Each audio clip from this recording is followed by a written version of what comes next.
কর ফাঁকি ধরতে এবার 60,000 ফাইল অডিট করবে জাতীয় রাজস্ব বোর্ড এনবিআর। এই মাসেই এই কার্যক্রম শুরু হবে বলে জানিয়েছেন এনবিআর চেয়ারম্যান। এফআইসিসিআই এর সাথে প্রাক বাজেট আলোচনায় তিনি এই তথ্য জানিয়েছেন। এ সময় foreign investors chamber single VAT কার্যকরের দাবি জানিয়েছেন।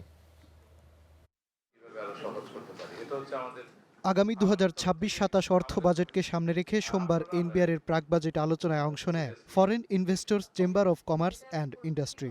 আলোচনায় সব ধরনের লাইসেন্স ইস্যু ও নবায়নের রিটার্নের প্রাপ্তি স্বীকার বাধ্যতামূলক, হালকা ও ভারী যানবাহনের মালিকদের তথ্য সংগ্রহ করে আয়কর রিটার্ন নিশ্চিত করা, ফার্মেসি বা মেডিসিন শপের রিটার্ন বাধ্যতামূলক, কাস্টমস ও ভ্যাট সংগ্রহে সম্পূর্ণ অটোমেশন ও সিঙ্গেল ভ্যাট কার্যকর সহ নানা সুপারিশ জানায় সংগঠনটি। ব্যবসায়ী মাত্র চোর, সুতরাং তাদেরকে ধরো, মারো, খারো, এই জিনিসটা যেন এইটা এই মেন্টালিটি থেকে বের হয়ে। সংগঠনটির নেতারা বলেন, ব্যবসায়ীরা কর দিতে চান না, এই নেতিবাচক ধারণা থেকে বের হতে চান তারা। তবে করের বাইরে থাকা ব্যবসা প্রতিষ্ঠানকে আয়করের আওতায় আনতে কার্যকর উদ্যোগ নিতে হবে এনবিআরকেই। বর্তমান অর্থনৈতিক পরিস্থিতিতে ব্যবসা খাত চ্যালেঞ্জের মুখে আছে বলেন সংগঠনটির সভাপতি। অনেকেই 30% মানে ইনফ্লেশন আমরাই করতে বাধ্য হয়েছি, অনেকেই প্রাইস ইনক্রিজ করতে বাধ্য হয়েছে। সেক্ষেত্রে কিন্তু আমাদের মার্কেটটা সেক্টরটা কিন্তু ডিক্লাইন।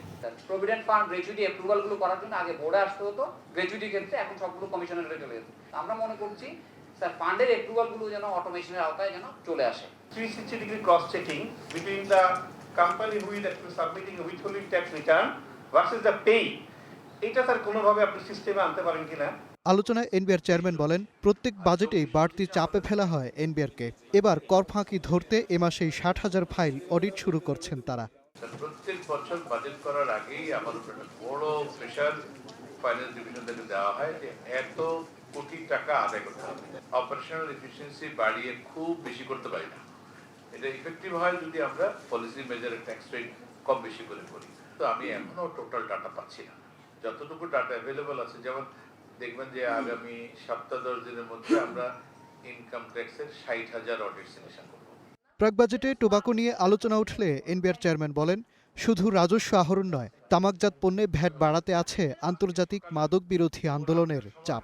আমার এন্ট্রি টোবাকো ক্যাম্পেইনাররা সবাই একদম ফিজিক্যালি এসে আমার এখানে হাজির। মাজহার মাহবুব, স্টার নিউজ, ঢাকা।